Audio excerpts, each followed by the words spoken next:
Hi friends, வணக்கம். இன்றைக்கி நம்ம பார்க்க போகிறது சண்டே ஸ்பெஷல் மெனு. ரொம்ப சிம்பிளான மெனு தான், ஈஸியாக பண்ணிடலாம். சிக்கன் தம் பிரியாணி பார்க்க போகிறோம். வாங்க வீடியோ பார்க்கலாம்.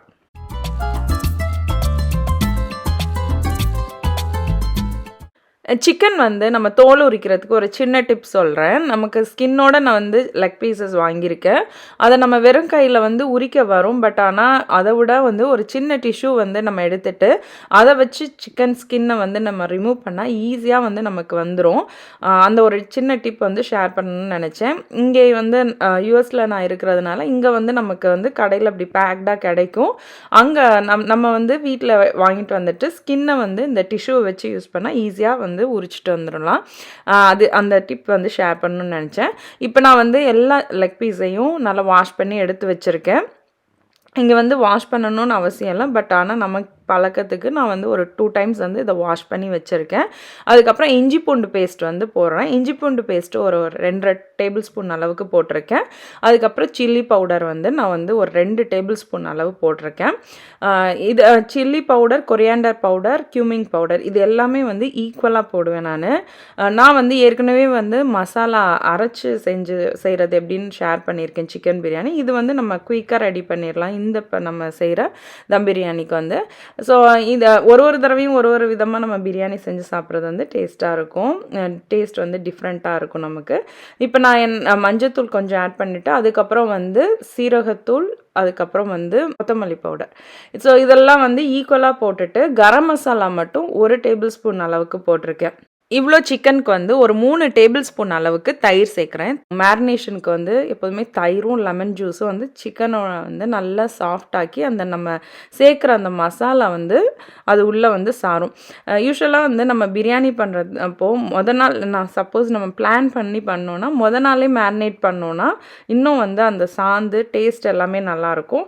அப்படி இல்லைன்னா அட்லீஸ்ட் ஒரு 1/2 ஹவராவது சிக்கன் வந்து 1/2 ஹவர்லேருந்து ஒரு 1 ஹவராவது வந்து மேரினேஷனில் இருக்கணும். இப்போ தேவையான அளவு உப்பு சேர்த்துட்டு லாஸ்ட்டாக வந்து லெமன் ஜூஸும் கசூரி மேத்தியும் லைட்டாக நான் போடுறேன். கசூரி மேத்தின்றது வந்து வெந்தயக்கீரை வந்து காய வச்சு இருக்கிறது. இதை வந்து நம்ம சேர்த்துட்டு இதை வந்து லைட்டாக அப்படியே கையில் கசக்கி விட்டு அதில் ரொம்ப கொஞ்சமாக போட்டால் போதும். ஒரு டீஸ்பூன் அளவுக்கு நம்ம போட்டால் போதும். இது 2.5 டேபிள் ஸ்பூன் அளவுக்கு லெமன் ஜூஸ் சேர்த்துக்கோங்க. ஸோ அதாவது ஒரு எலுமிச்சம்பழம் வந்து லெமன் ஜூஸ் வந்து சேர்த்துக்கோங்க. ஸோ இதெல்லாம் போட்டுட்டு நமக்கு வந்து நல்லா பெசரி விட்டு மேரினேஷனில் வைக்க போகிறோம். இது மசாலா பவுடரை பொறுத்த வரைக்கும் நம்மளோட டேஸ்ட்டுக்கு தகுந்த மாதிரி நம்ம போட்டுக்க வேண்டியதான். இன்னும் கொஞ்சம் காரம் வேணும்னா மிளகாத்தூள் மட்டும் ஜாஸ்தி பண்ணிக்கோங்க. மற்றபடி மற்ற 3 பவுடரும் ஈக்குவலாகவும் கரம் மசாலா வந்து ஒரு பங்கும் நம்ம போடணும். ஸோ இதை வந்து நம்ம மேரினேஷனுக்கு வச்சுட்டு இதுக்கு வந்து பாஸ்மதி ரைஸில் நம்ம தம் பிரியாணி பண்ண போகிறோம்.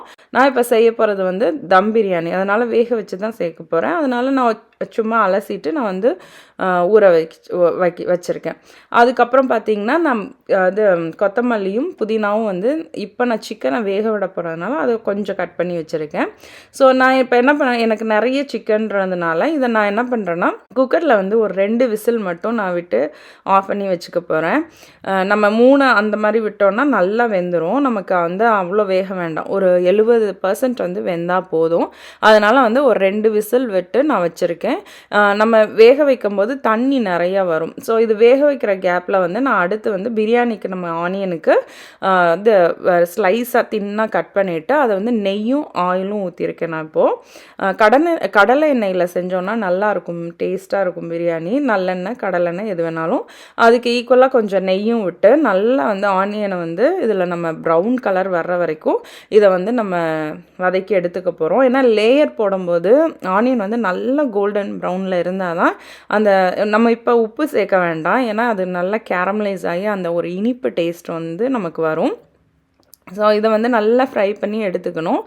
ஃபஸ்ட்டே ஹை ஃப்ளேமில் வச்சிங்கன்னா தண்ணி வந்து ரொம்ப விடாது. அதனால் ஹை ஃப்ளேமில் வச்சு பக்கத்துலேயே வதக்குங்க. இது வந்து நான் சேமியா பாயசம் மாதிரி நான் செய்கிறேன். ஸோ அதுக்கு வந்து ஜஸ்ட்டு அதை ஃப்ரை பண்ணிகிட்ருக்கேன். சேமியா பாயசம் ரொம்ப ஈஸியாக பண்ணிடலாம்.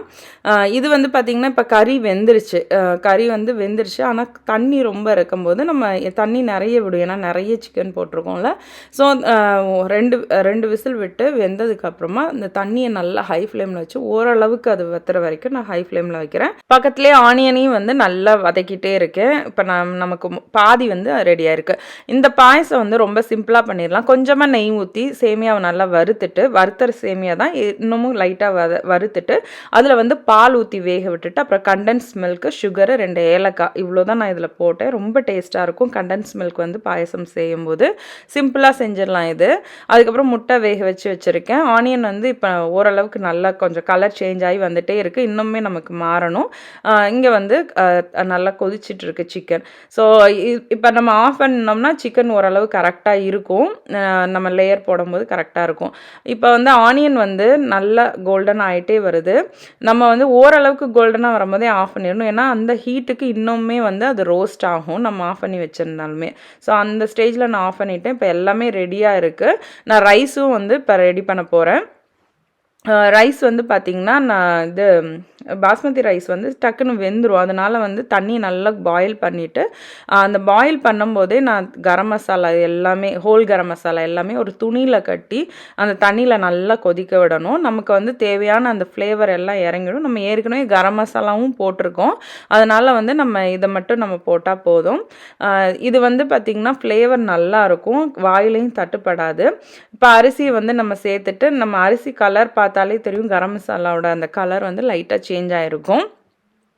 அதுக்கப்புறம் பார்த்திங்கன்னா கொத்தமல்லி, புதினா, பச்சை மிளகாய் எல்லாமே நல்லா அப்போ அந்த லேயருக்கு சேர்க்குறதுக்காக வெட்டி வச்சுருக்கேன். அந்த பச்சை மிளகாயோட காரம் வந்து நல்லாயிருக்கும். இது வந்து ரைத்தாக்கு கட் பண்ணி வச்சுருக்கேன். மாங்காய், வெள்ளரிக்காய், அதுக்கப்புறம் வந்து ஆனியன், கொஞ்சமாக கொத்தமல்லி.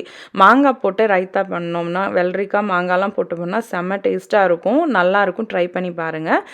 தயிரை வந்து நல்லா ஃபஸ்ட்டே வந்து கட்டி இல்லாமல் நல்லா மிக்ஸ் பண்ணி வச்சுட்டு அது கூட வந்து இந்த ரைத்தா வந்து ரொம்பவும் கெட்டியாகவும் இல்லாமல் ரொம்பவும் தண்ணியாகவும் இல்லாமல் நான் செய்வேன். ஸோ இந்த மாதிரி செஞ்சு நம்ம ஃபஸ்ட்டே வந்து கொஞ்சம் ஃப்ரிட்ஜில் வச்சிட்டோன்னா சாப்பிட்றதுக்கு வந்து நல்லாயிருக்கும். இப்போ எனக்கு பாதி ப்ராசஸில் வந்து ரைத்தா ரெடி பண்ணி நான் வந்து ஃப்ரிட்ஜில் வச்சுருவேன். இப்போ ரைஸ் ஓரளவுக்கு ஒரு பாதி வெந்ததுக்கு அப்புறமா நான் ரோஸ் எசன்ஸ் வந்து ஊற்றுறேன்.